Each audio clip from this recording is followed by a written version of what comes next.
केंद्र की भाजपा सरकार की ओर से मनरेगा यानी महात्मा गांधी राष्ट्रीय ग्रामीण रोजगार योजना अधिनियम को कमजोर करने, महात्मा गांधी के नाम को हटाने और रोजगार के कानून अधिकार को खत्म करने की योजना के विरोध में आज कांग्रेसियों ने अजमेर कलेक्ट्रेट पर जोरदार विरोध प्रदर्शन किया।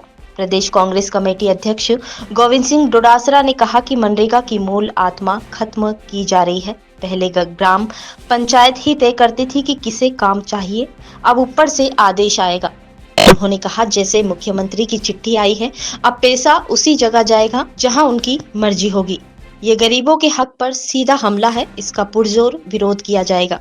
डोडासना ने दिल्ली की तानाशाही सरकार और डबल इंजन सरकार द्वारा गरीब विरोधी कदम करार दिया।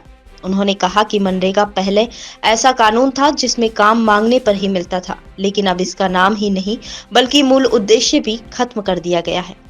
उन्होंने कहा कि ये बहुत गलत है, स्टेट का भार बढ़ गया और अब काम देना है या नहीं देना ये तय करना भी योजना के अधीन हो गया है। इसे पूरी ताकत के साथ लड़ा जाएगा। वहीं दूसरी ओर वक्ताओं का कहना है कि मनरेगा गांव और किसान के विकास में महत्वपूर्ण भूमिका निभा रहा है।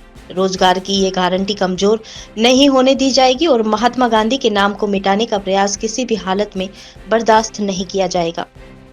40 दिन का औसतन बैठा है और 23% का खर्चा भी बजट में इन्होंने दिया नहीं है। तो ये 100 दिन और 125 दिन, आप 125 दिन दे रहे थे, इसको 125 दिन कर देते। इसकी मूल आत्मा की जो पहले ग्राम पंचायत में जाकर के जो गरीब फार्म भर के ये कहता था मुझे काम चाहिए और उसको काम देना एक कानून था, अनिवार्य था संविधान के मुताबिक, कानून के मुताबिक।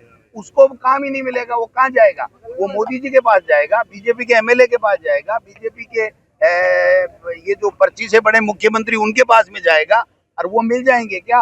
इनकी जो जन सुनवाई थी केवल कार्यकर्ताओं की जन सुनवाई नहीं थी, जनता की, वो भी अनिश्चित काल के लिए 3 दिन में ही अनिश्चित काल के लिए स्थगित कर दी गई है, खत्म कर दी गई है। तो आप समझ सकते हो कि गरीब कहाँ जाएगा और किसको काम मिलेगा। सर पहले ग्राम सभा में प्रस्ताव था राज्य सरकार के पास में और उसके बाद में काम पास होता था। अब देखिए, ग्राम पंचायत ही इसका मूल आधार था कि किसको कौन सा काम चाहिए और उसका वहां पर कार्य योजना बनती थी, वो जिला परिषद में पास होता था और उसके बाद में उसके मुताबिक वो जब काम मांगता था तो कार्य सैंक्शन होते थे।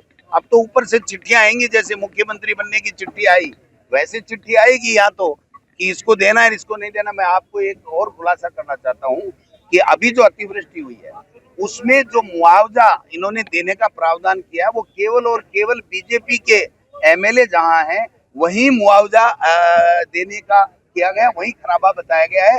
कांग्रेस का अगर कोई जीता हुआ है तो वहाँ मुआवजा नहीं मिलेगा।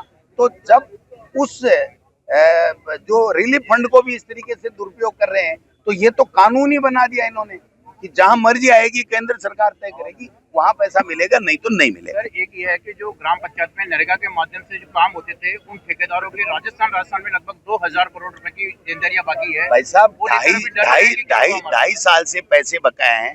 जब महामहिम राष्ट्रपति महोदय ने इसमें साइन कर दिए तो अब न तो काम मिलेगा न पीछे का बजट कब मिलेगा किसी को अता पता नहीं है।